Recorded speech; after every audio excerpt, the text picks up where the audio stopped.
오늘 우리에게 주시는 하나님의 말씀은 열왕기상 18장 16절에서 29절까지의 말씀입니다. 여러분과 제가 한 절씩 교독하도록 하겠습니다.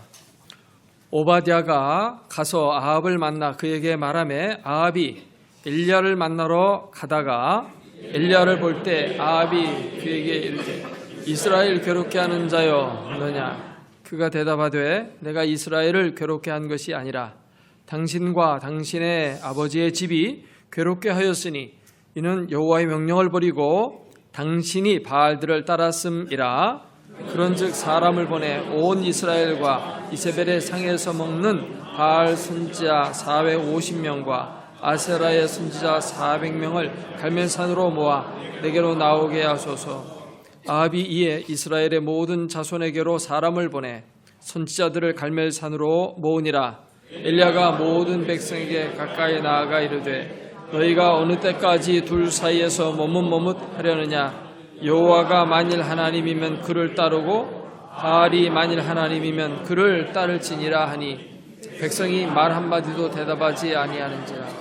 엘리야가 백성에게 이르되 여호와의 선지자는 나만 홀로 남았으나 바알의 선지자는 450명이로다. 그런즉 송아지 둘을 우리에게 가져오게 하고 그들은 송아지 한 마리를 택하여 각을 떠서 나무 위에 놓고 불은 붙이지 말며 나도 송아지 한 마리를 잡아 나무 위에 놓고 불은 붙이지 않고 너희는 너희의 신의 이름을 부르라. 나는 여호와의 이름을 부르리니 이에 불로 응답하는 신 그가 하나님이니라. 백성이 다 대답하되 그 말이 옳도다 하니라. 엘리야가 바알의 선지자들에게 이르되 너희는 많으니 먼저 송아지 한 마리를 택하여 하자. 너희 신의 이름을 부르라. 그러나 불은 붙이지 말라. 그들이 받은 송아지를 가져다가 잡고 아침부터 낮까지 바알의 이름을 불러 이르되 바알이여 우리에게 응답하소서 하나 아무 소리도 없고 아무 응답하는 자도 없으므로 그들이 그 쌓은 제단 주위에서 뛰놀더라. 정오에 이르는 엘리야가 그들을 조롱하여 이르되 큰 소리로 부르라. 그는 신인 줄 묵상하고 있는지 혹은 그가 잠깐 나갔는지 혹은 그가 길을 행하는지 혹은 그가 잠이 들어서 깨워야 할 것인지 하매 이에 그들이 큰 소리로 부르고 그들의 규례를 따라 피가 흐르기까지 칼과 창으로 그들의 몸을 상하게 하더라. 이같이 하여 정오가 지나고 그들이 미친 듯이 떠들어 저녁 소재 들을 때까지 이르렀으나 아무 소리도 없고 응답하는 자나 돌아보는 자가 아무도 없더라.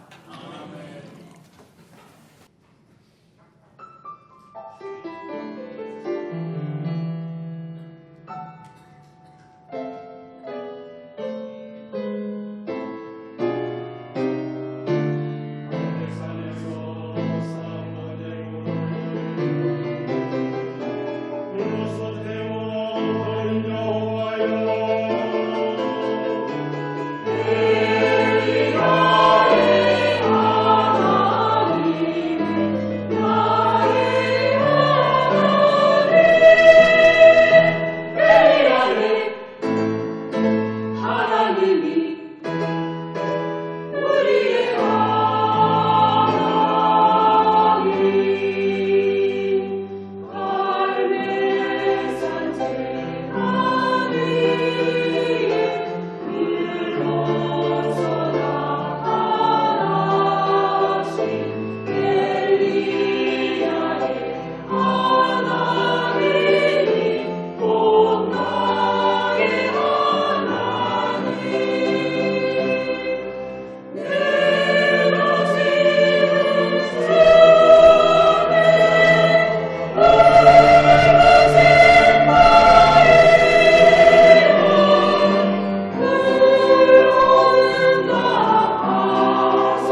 이 엘리야의 하나님이라는 찬양은 종종 이렇게 듣게 되는데 정말 들을 때마다 가슴 속에 정말 살아계신 하나님이 느껴지고 불이 임하는 것 같습니다. 지난 주간까지 이 곡은 연습을 안 했고요. 원래는 다른 곡을 부르기로 했었는데 제가 오늘 본문 말씀이 엘리야의 하나님이기 때문에 한번 바꿔보자고 부탁을 했는데 짧은 시간에 이렇게 연습해서 정말 잘 불러주셔서 감사드립니다. 프랑스에서 국무총리를 2번 하고 또 대통령을 2번을 역임했던 드골이라고 하는 대통령이 있습니다. 아주 유명한 정치가죠. 그가 한 말 가운데 아주 유명한 말이 있습니다. 정치가는 자기가 한 말을 믿지 않는다. 그렇기 때문에 다른 사람들이 자기의 말을 믿으면 놀란다. 자기도 믿지 않는 이야기를 왜 공약으로 내걸면서 정치가들은 말할까요? 그래야 사람들이 열광하고 따라오기 때문입니다. 그런 말을 안 하면 사람들이 안 따라와요. 뭔가 거창한 꿈을 얘기해야 사람들이 열광하고 따라오거든요. 근데 사실 그렇게 말하고 있는 정치가는 그 말을 했지만 자신은 믿질 않아요. 근데 백성들은 믿고 따라오거든요. 그러니까 놀랄 수밖에 없죠. 오늘날 정치가 종교가 되고 있습니다. 정치가 하나님이 되고 있어요. 어떤 정치의 일선에 나가보면 수많은 사람들이 열광합니다. 촛불 집회 이런 것들이 바로 그런 거예요. 뭔가 대통령만 바뀌면 유토피아가 온다. 잘 사는 세상이 도래한다. 이렇게 사람들은 생각을 해요. 근데 그렇지 않습니다. 대통령이 지금 바뀌었지만 우리가 기대도 걸어야 되겠지만 지나친 기대는 걸지 않는 게 좋아요. 정치가 모든 것을 다 해결해 주지 못하지요. 우리의 소망은 정치에 있는 것이 아니고 하나님께 있음을 다시 한번 분명히 하는 시간 되기를 바랍니다. 오늘 말씀은 이스라엘의 3년 가뭄 끝에 하나님께서 비를 내려주시겠다는 말씀이 있고 아합 왕에게 가서 이제 비가 내릴 거다라는 그런 말을 하라고 엘리야를 이제 하나님이 보내셨습니다. 그래서 아합과 엘리야는 만나게 되고 이제 드디어 갈멜 산상에서 영적인 대결이 벌어지게 되었습니다. 3년 반 동안 비가 오지 않으니까 나라는 엉망이 되었습니다.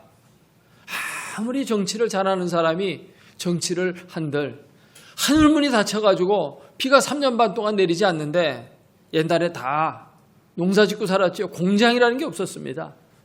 뭐 농사짓고 살았는데 비가 오지 않으면 아무리 옥토라도 3년 동안 비가 오지 않으면 사막으로 바뀌어진다고 합니다. 그러니 백성의 삶은 피폐해지고 정말 소망이라는 것은 다 끊어지고 백성들은 살기가 너무도 어려웠습니다.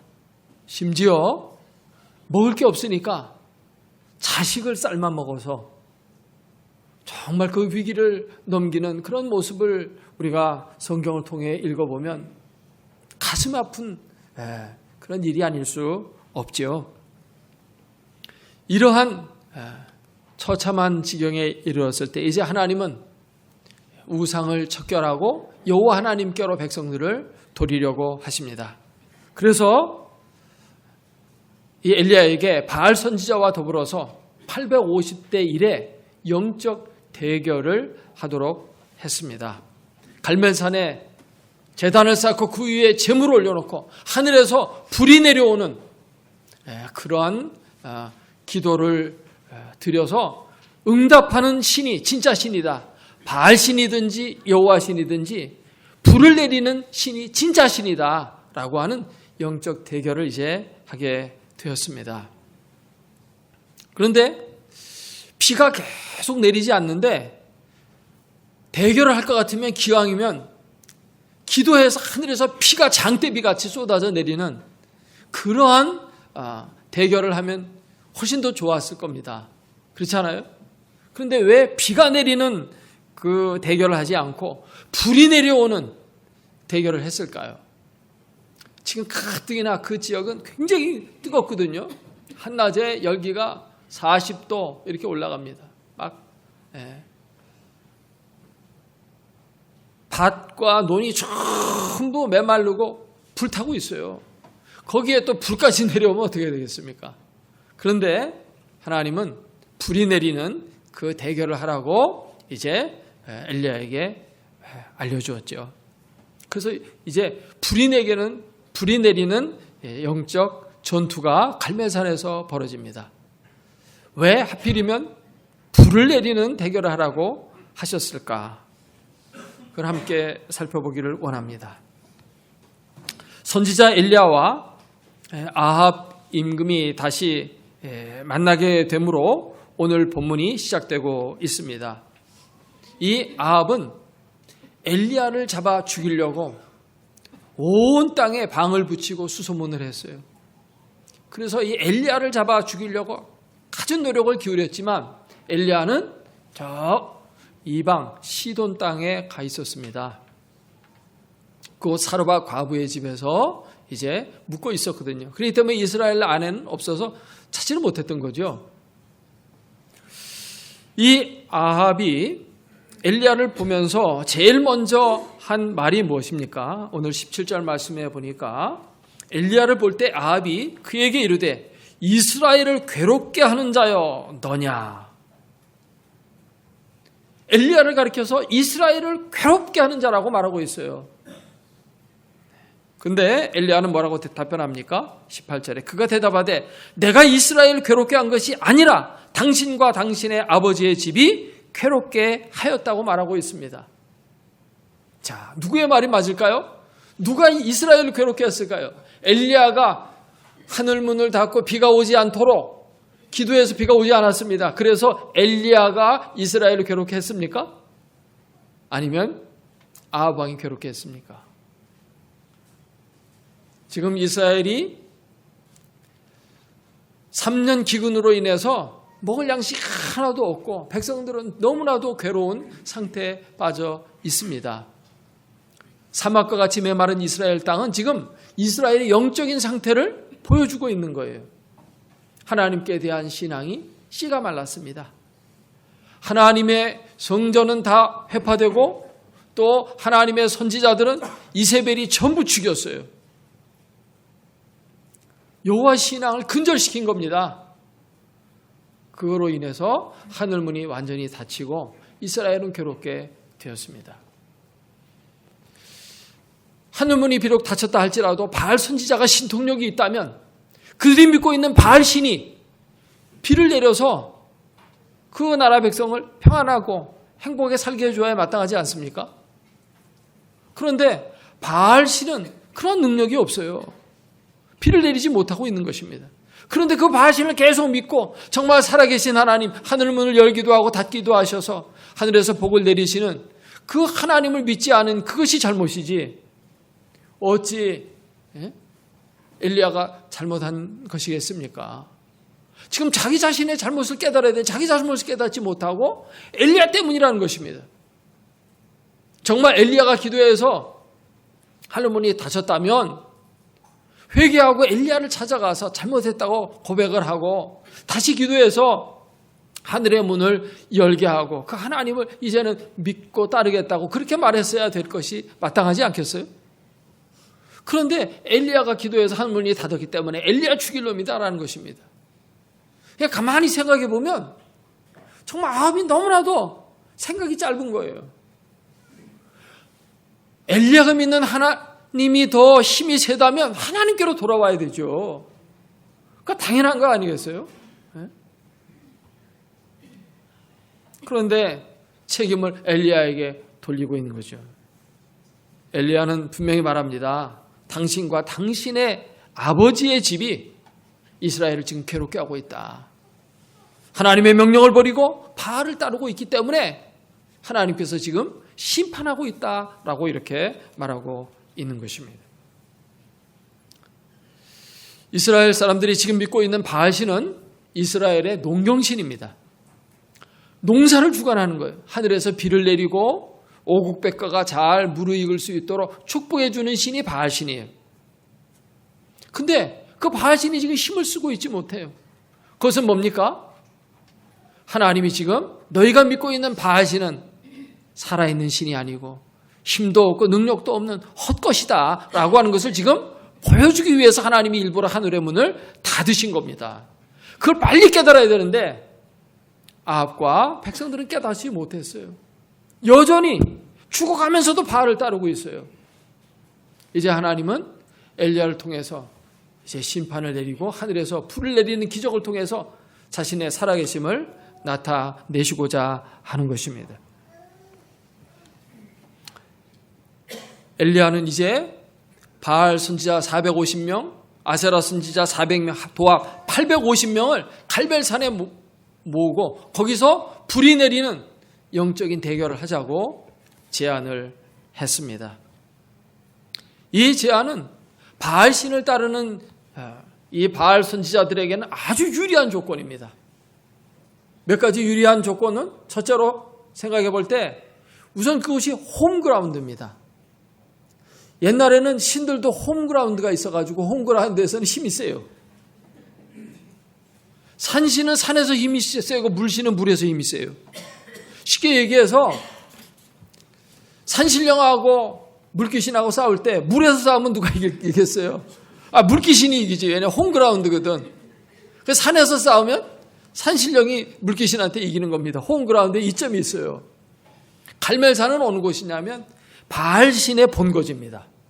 왜 그것이 바알신의 본거지가 됐냐면 본래 이세벨이 이 아합왕의 왕비가 이세벨인데 이세벨은 시돈의 왕의 딸이에요. 공주죠. 데리고 와서 이제 결혼해서 사는 건데 그 시돈은 국교가 뭐냐면 바알신 섬기는 그런 나라예요. 근데 시돈이 어디 있냐면 이스라엘 북쪽에 해안 쪽으로 붙어 있는 나라거든요. 근데 거기서 제일 가까운 산이 무슨 산이냐면 갈멜산이에요. 갈멜산 높은 데서 이렇게 보면 자기 그 이세벨의 고향이 보입니다. 고향 땅이 보여요. 제일 가까운 산입니다. 그래서 그곳을 바알신의 성산으로 삼고 거기에 바알 우상의 본거지로 삼고 거기에 바알신을 섬기는 자들이 거기서 사무도 보고 거기에 신학교도 세우고 그렇게 한 곳이에요. 여호와 신의 본거지는 어딜까요? 온 땅이 하나님의 처소이지만 특별히 그래도 성경을 보면 예루살렘이라고 돼 있죠. 예루살렘에서 우리가 영적 대결하자 그러면 바알 선지자들이 그거 안 된다 그랬을 거예요. 그러니까 그러면 너의 신의 본거지에서 한번 해보자. 그래 갈멜산에서 하는 겁니다. 두 번째로는 850대 1입니다. 선지자들이 능력이 있지만 이방신의 선지자들도 뭔가 한 가닥씩은 다 하는 사람들입니다. 여러분 귀신 섬기는 자도 능력이 있어요. 여러분 여기 미아리 꼭에 넘어가다 보면 거기 점쟁이들 있잖아요. 우습게 보면 안 됩니다. 그 사람도 신통력 있어요. 마칩니다. 딱 알아맞혀요. 쪽집게 도사 알고 싶으면 거기 한번 찾아가 보세요. 쪽집게 도사 딱 진짜 잘 맞춥니다. 그게 맞히는 거는 귀신이 알려주기 때문이에요. 그래서 선거 때가 되면은 정치가들이 참 많이 거기 쫓아가요. 가서 누가 이번에 당선될 것 같으냐 이렇게 물어보거든요. 틀리고 맞히지 못하면 누가 거기 돈 주고 그거 찾아가겠어요? 귀신 섬기는 자들도 능력이 있습니다. 귀신이요, 귀신 들린 사람, 젊은 사람 장정에 붙잡아도 쇠사슬도 끊고 도망가고요. 젊은 사람들 막 몇 명을 당해내요. 여호와의 신이 임했던 삼손은 하나님의 신이 임하니까 나귀 뚝 빼안아가지고 1,000명을 쳐 죽이잖아요. 이건 괴력입니다. 근데 그와 비슷한 능력이 귀신에게도 있어요. 왜냐하면 이 귀신은 타락한 천사이기 때문에 하나님이 주신 능력이 그들에게 여전히 남아있는 겁니다. 그렇기 때문에 바알신을 섬기는 자들도 뭔가 한가닥씩 다 해요. 점도 치고요. 능력도 있고 병도 고치고 그런 일들도 합니다. 물론 하나님의 종만큼은 못해도 흉내는 냅니다. 근데 그들이 850명이에요. 그러니까 그 중에는 신통력 있는 사람도 있어요. 근데 엘리야는 한 명이잖아요. 850대 1. 우리가 숫자적으로 이렇게 보면 850명이 이기지 한 명이 이긴다고 생각하겠어요? 그러니까 자신 있는 겁니다. 무엇보다도 불이 내리는 이 시합은 바알의 주특기가 불 내리는 거예요. 이스라엘 옛 가나안 지역에 이제 이렇게 고고학자들이 이렇게 발굴을 해서 토판들을 많이 발굴해냈는데 거기에 보니까 이런 구절이 있어요. 바알신이 불의 힘으로 바알성을 건립했다 하는 기록이 나오는데 거기에 보니까 바알의 불이 창문을 달고 문을 세웠네. 바알의 불이 복도와 방을 만들어 내었다네. 바알의 주특기가 불이에요. 불 내리게 하는 거, 이건 뭐 전공 분야니까 이 바알신이 이길 거다 이렇게 사람들은 생각을 했던 거죠. 비가 오도록 그렇게 기도했는데 비는 안 내렸어요. 그래서 만일 비가 내리는 시합하자 그러면 바알 선지자들이 우리 시합 안 한다 그랬을지도 몰라요. 그러니까 다 좋은 조건으로, 모든 게 다 좋은 조건으로 바알신 쪽에 유리한 그러한 이제 대결을 하자고 하니까 바알 선지자들도 흔쾌하게 그렇게 이제 하게 됐고, 엘리야는 그 불리한 조건을 가지고 영적인 대결을 하는 것입니다. 바알 선지자들에게 유리했지만 사실은 하나님은 유리하고 불리하고가 없습니다. 어떠한 역경 속에서도 하나님은 대승리를 만들어 내십니다. 미디안 13만 5천 명을 300명 갖고도 이기게 하시는 분이세요. 얼마든지 승리는 하나님께 돌아오죠. 전쟁은 여호와께 속한 것이기 때문입니다. 엘리야의 입장에서 보면 또 유리한 3가지 측면이 있습니다. 그것은 무엇이냐면 첫째로는 여호와 하나님은 불의 신은 아니에요. 하지만 모든 걸 다 관장하시는 신이십니다. 불과 바람과 물과 날씨와 모든 걸 다 주관하시기 때문에 불 내리는 거 해도 상관이 없어요. 하나님은 자기 자신을 불로서 나타내실 때가 많이 있었습니다. 호렙산 모세에게 나타났을 때 떨기나무 불 가운데 나타나시기도 하시고, 이스라엘 백성들을 광야를 인도하실 때 밤에 불기둥으로 인도하시기도 하시고, 얼마든지 불을 쓰실 수 있는 분이에요. 기드온에게 나타날 때 그에게 반석 위에다가 고기하고 무교봉을 올려놓으라고 그랬거든요. 그때 불로 그걸 다 태워버리셨어요. 이렇게 하나님은 불을 자유자재롭게 쓰시기 때문에 아무 문제가 되지를 않았습니다. 두 번째로 생각해 볼 수 있는 것은 바로 이 불 대결을 해야만 하나님의 살아계심이 분명하게 나타나기 때문입니다. 엘리야가 생각했던 목적은 바로 이거예요. 단순히 영적 대결에서 승리하는 게 목적이 아니에요.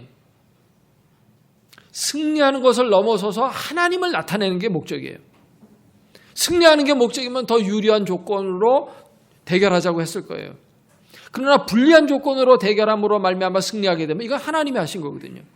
그리고 비가 내려서 승리하게 하는 걸 하나의 시합으로 방법으로 했다면 비는 어느 때고 내릴 수가 있는 거예요. 그건 자연현상으로 내릴 수가 있습니다. 그렇기 때문에 자연현상으로 내렸다고 하나님이 했다는 것을 갖다가 믿지 않을 수도 있기 때문에 하늘에서 불이 내려오는 것은 이것은 신비한 거거든요.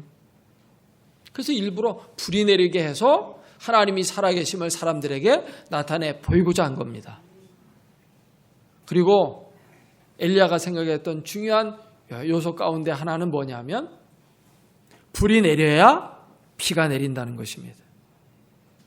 비는 그냥 내리지 않아요. 먼저 불이 와야 비가 오는 겁니다.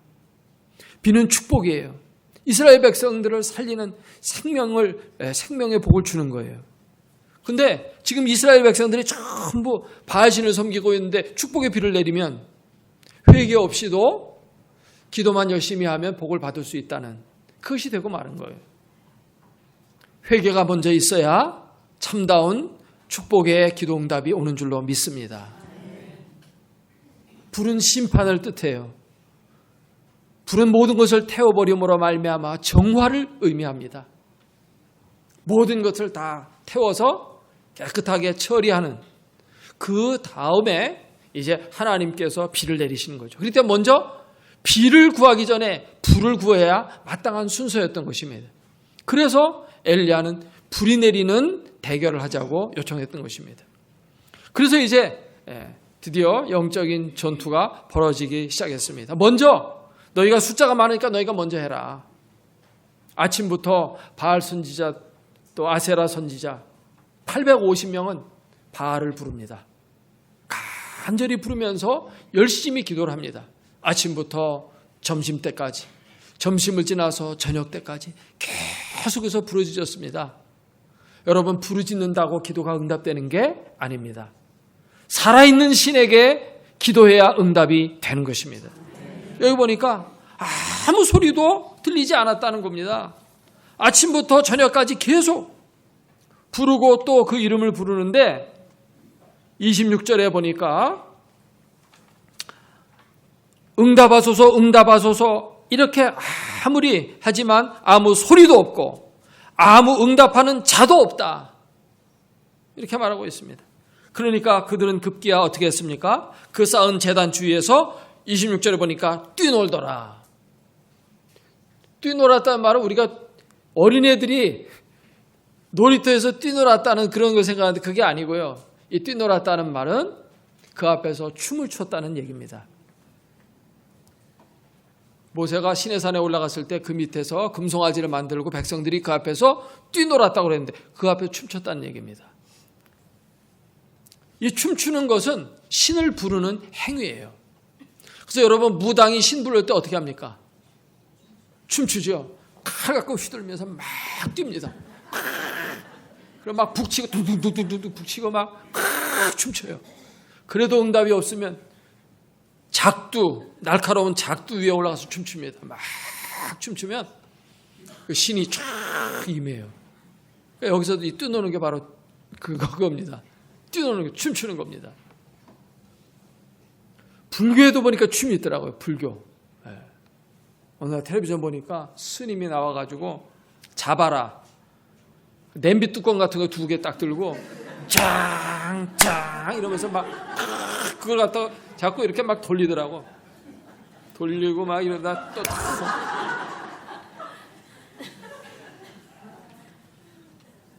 그러면 이제 신이 오는 거예요. 근데 그게 어떻게 보면 멋있어 보이기도 해요. 그래가지고 옛날 우리 중학교 교과서에 보면 조지훈의 시 가운데 승무라는 시가 있어요. 스님이 추는 춤, 승무. 얇은 사 하얀 꽃갈은 고이 접어서 나비를 내라. 나비같이 춤춘다 이거지. 파르라니 깎은 빠빡머리에 그 꽃갈 모자를 쓰고 이런 게 시가 쭉 나가는 게 있어요. 그거 뭐 외워가지고 또 시험 보고 막 그러기도 했는데 거기 보면 그 스님이 춤추는 게 나와요. 이 사람들도 지금 춤을 추는 것입니다. 그래도 응답이 없어요. 그러니까 이제 엘리야는 조롱합니다. 27절에 야, 더 큰 소리로 불러라. 지금 신이 묵상하고 있는지 지금 가부좌하고 참선하고 있는지 모르니까 좀 불러 깨우라는 것입니다. 묵상하고 있을 때는 딴 일 못해요. 묵상만 해야지. 우리 하나님은 이것도 하고 저것도 하고 수억의 인구가 기도하는데도요. 다 그 기도를 동시에 다 들으시고 다 응답하셔요. 근데 이 바알씨는 묵상하고 있으면 딴 거 못해. 우선 묵상이 끝나야 돼.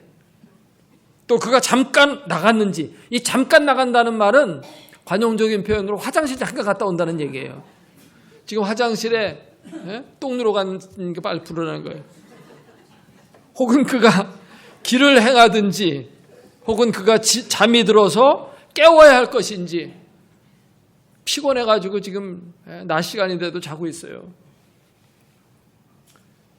이사야 40장에 보면 너희는 알지 못하느냐 듣지 못하느냐 땅끝까지 창조하신 여호와 그는 피곤치 않으시며 곤비치 않으시며 우리 하나님은 피곤이라는 게 없습니다. 근데 지금 이 바알씨는 피곤해가지고 자야 돼. 그러니까 큰 소리로 부르라는 것입니다. 그들이 큰 소리로 불어도 응답이 없으니까 이제는 마지막 방법, 그것은 자기의 몸에다가 칼로 상처를 내는 것입니다. 자해를 하는 겁니다. 창으로 찌르는 것입니다. 응답하십시오 하면서 막 칼로 북북 굽는 겁니다. 이러면 응답하겠지. 그러나 그렇게 28절에 그랬는데 29절에 이와 같이 했지만 저녁 소재 드릴 때까지 아무 소리도 없고 응답하는 신도 없고 돌아보는 자도 없고 아무도 없었다라고 이렇게 말씀하고 있습니다. 홈그라운드에서 좋은 조건으로 가지고 했지만 그 신이 죽어있기 때문에 결국 아무것도 되는 게 없었던 것입니다. 그러나 이제 엘리야의 차례가 되었습니다. 엘리야는 무너진 여호와의 제단을 수축하고 12돌, 이스라엘의 12지파를 상징하는 언약의 상징 12돌을 이제 그곳에 갖다 세우고 또 12통 물을 길어왔습니다.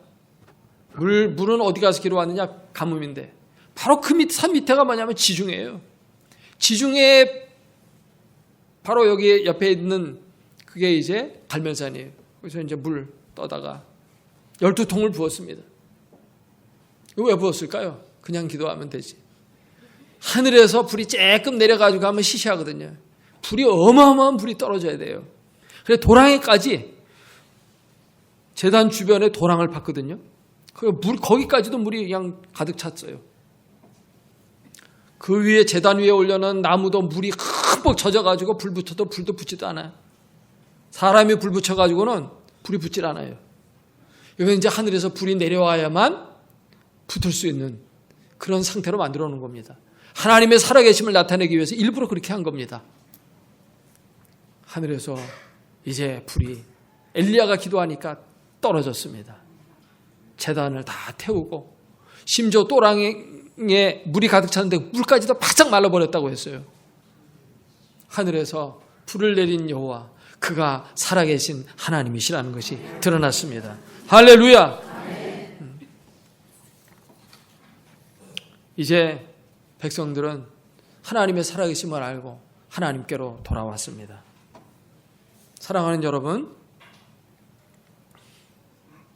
이 엘리야는 이스라엘 백성들에게 너희가 어느 때까지 머뭇머뭇하려느냐, 여호와가 하나님이면 그를 따르고 바알이 하나님이면 그를 따르라 요청했거든요. 그런데 백성들은 왕이 무서워가지고 함부로 그 신앙을 고백하지 못했어요. 왕의 눈치를 슬슬 보는 것입니다.